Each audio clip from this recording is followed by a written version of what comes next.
2026 පෙබරවාරි 28 වෙනිදා ලෝකයේ පුදුම කළ පුවතක් ඇසුණා. ඉරානයේ ශ්‍රේෂ්ඨ නායකයා අයතුල්ලා අල් කමේනි ඇමරිකා ඊශ්‍රායල් ගුවන් ප්‍රහාරයකින් මිය ගියා කියලා. වසර 36ක් ඉරානය ශක්තිමත් අතකින් අල්ලගෙන සිටි මිනිසා.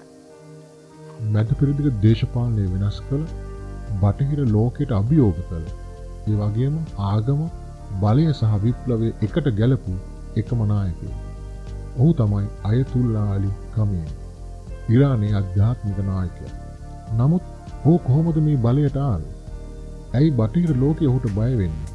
අද අපි කතා කරන්නේ මේ අයතුල්ලා කමේනිගේ ජීවිතය ගැන.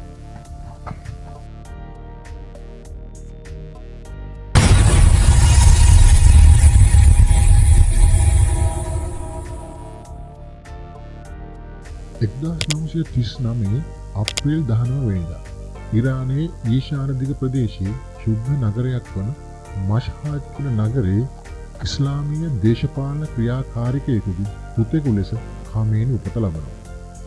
ඔහු කුඩා වියේ සිටම ජීවත් වුණේ ආගමික කඳවුරක් තුල. ඒ නිසා ළමා කාලයේ සිටම කුරාන් ඉගෙනගත් ආගමික අධ්‍යාපනයේ ගැඹුරට ගිය කමේනිට ජීවිතයේ ගමන හොඳට පෙන්ලා තිබුණා. ඔහු ෂියා ආගමික දර්ශනය ඇති ආධ්‍යාත්මික ජීවිතයකට මේ නිසා යොමු වුණා. ඔහු අධ්‍යාපනය සඳහා ගියේ මද්රසා පාසලකට. ඒ කාලේ ඉරානය පාලනය කරේ බටහිර රටවල ආශිර්වාදය ලත් ෂා මොහමඩ් රේසා පහ්ලවි. එය ඒකාධිපති පාලනයක් වුණාseම ඒ බටහිර බලපෑමට ඉස්ලාමීය පූජකවරු කෝපයෙන් රත් වෙලා හිටියා. 1970 දශකයේ තුල ෂා රජුගේ බටහිරට හිතවත් මේ පාලනය කෙරේ ඉරාන ජනතාවගේ විරෝධය වැඩි වෙමින් තිබුණා. එම පාලනය තුල ජනතාව තව තවත් දුප්පත් බවට පත්වීම, බටහිර බලපෑම් වැඩිවීම මෙන් විශේෂයෙන්ම ඉස්ලාම් ආගමට එල්ලවන තර්ජනය ගැන කෝපයක් ඇති වෙමින් තිබුණා. ෂාගේ පාලනය යටතේ ඉරානය තුල ආගමික සීමාවන් ඉක්මවා යමින් මුස්ලිම් කාන්තාවන්ට විශාල නිදහසක් ලැබී තිබුණා. මේ තත්ත්වය ආගමික නායකයන් තුල තැති ගැන්මක් ඇති කරා. මේ නිසා අයතුල්ලා රුහුල්ලා කුමේනි අයතුල්ලා අලි කමේනි සමග එක්ව ෂා රජුට විරුද්ධව විප්ලවයක් සඳහා එකතු වුණා. අවසානයේ අයතුල්ලා රුහුල්ලා කුමේනි ශ්‍රේෂ්ඨ විප්ලවීය නායකයා ෂා රාජ්‍ය බිඳ දාලා ඉස්ලාමීය ජනරජයක් අරගෙන ආවා. 1979 ඉරාන ඉස්ලාමීය විප්ලවය ඉතිහාසය සම්පූර්ණයෙන්ම වෙනස් කරා. 79 විප්ලවයෙන් පස්සේ කමේනිගේ නැගීම ආරම්භ වුණා. කමේනිගේ විශ්වාසවන්ත ශිෂ්‍යයා ලෙස ඔහු 1981 ඉඳලා 89 දක්වා ඉරාන ජනාධිපති ලෙස සේවය කරා. 1989 ජූනි 3 වෙනිදා කමේනි මිය යනවා. එවිට ඊළඟ නායකත්වයේ පිළිබඳ සාකච්ඡාව ආරම්භ වුණා. ඉරානයේ 88 දෙනෙකුගෙන් සමන්විත විශේෂඥ මණ්ඩලයේ ඉදිරිපිටට ප්‍රශ්නය ඇවිත් තිබුණා. ඊළඟ ශ්‍රේෂ්ඨ නායකයා කවුද? 89 ජූනි 4 වෙනිදා අයතුල්ලා අලි කමේනි ඉරාන ශ්‍රේෂ්ඨ නායකයා ලෙස තේරීපත් වෙනවා. ඔහු ඒ ලැබූ බලය ශක්තිමත් කිරීමට ක්ෂණිකව ක්‍රියා කළා. ඉරාන විප්ලවීය ආරක්ෂක බලකාය ඔහුගේ ශක්තිය බවට පත් කරගත්තා.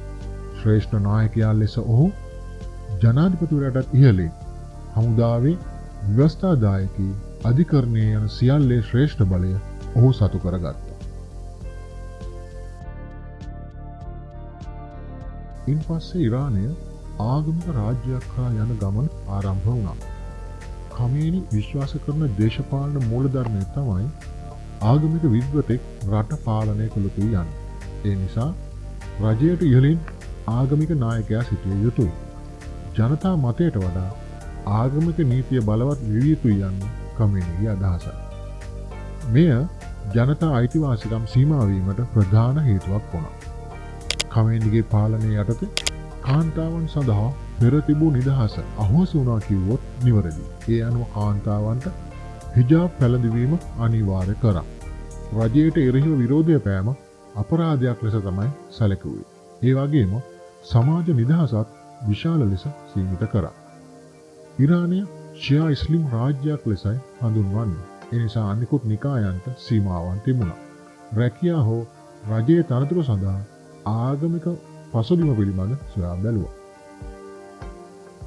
රජයට විරුද්ධ වීම, ඉස්ලාම් ආගමට විරුද්ධ වීම රට ද්‍රෝහී වීමක් ලෙසයි ඛමේනිගේ පාලනය සැලකුවේ. එම නිසා විරෝධතා දැක්වීම, සමාජ ජාල භාවිතය, මාධ්‍ය නිදහස දැඩි ලෙස පාලනය කරලා තිබුණා. නීතියට ඉහළින් ආගමික බලය තිබුණු නිසා ඛමේනිගේ තීරණ කිසිදු අවස්ථාවක ප්‍රශ්න කිරීමට හෝ විවේචනය කිරීමට නොහැකි වුණා.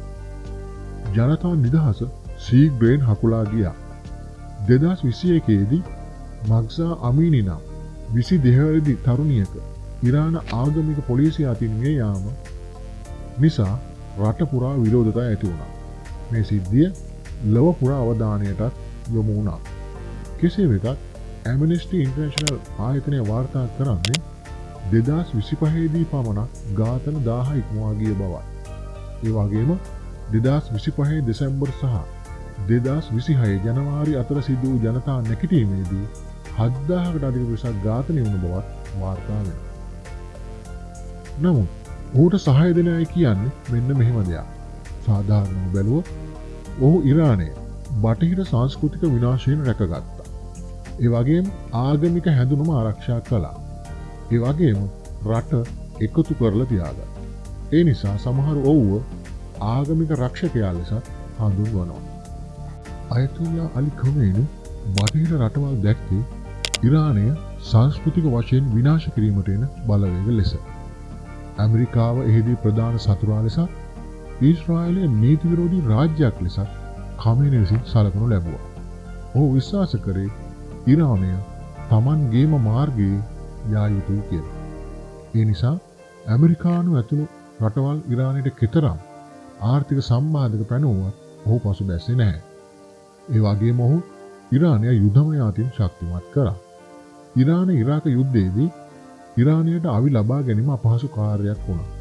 මේ සිද්ධිය නිසා ඛමේනි ඉරානය තමන්ගේම අවි නිෂ්පාදනය කළ යුතුයි යන්න තීරණයකට ආවා.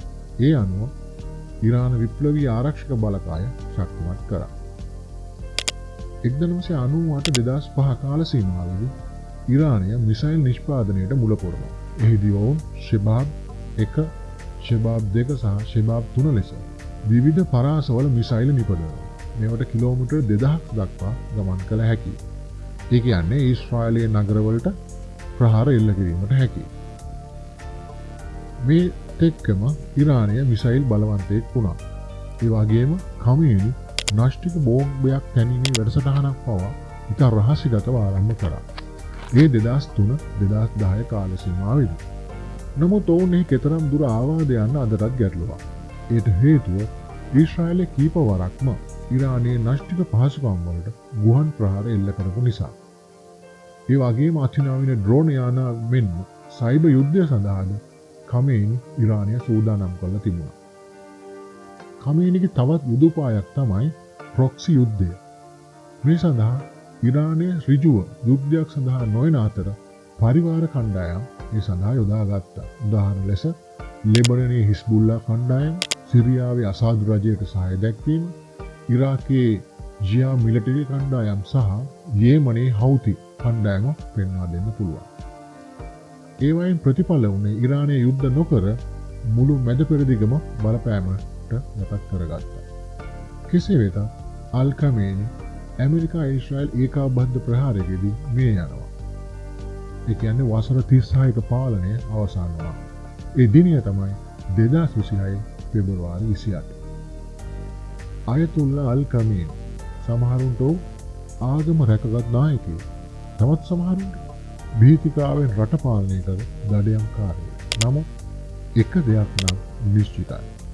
ඔහු නැතිව නවීන ඉරානය කියන ඉතිහාසය කවදාවත් ලියන්න බෑ.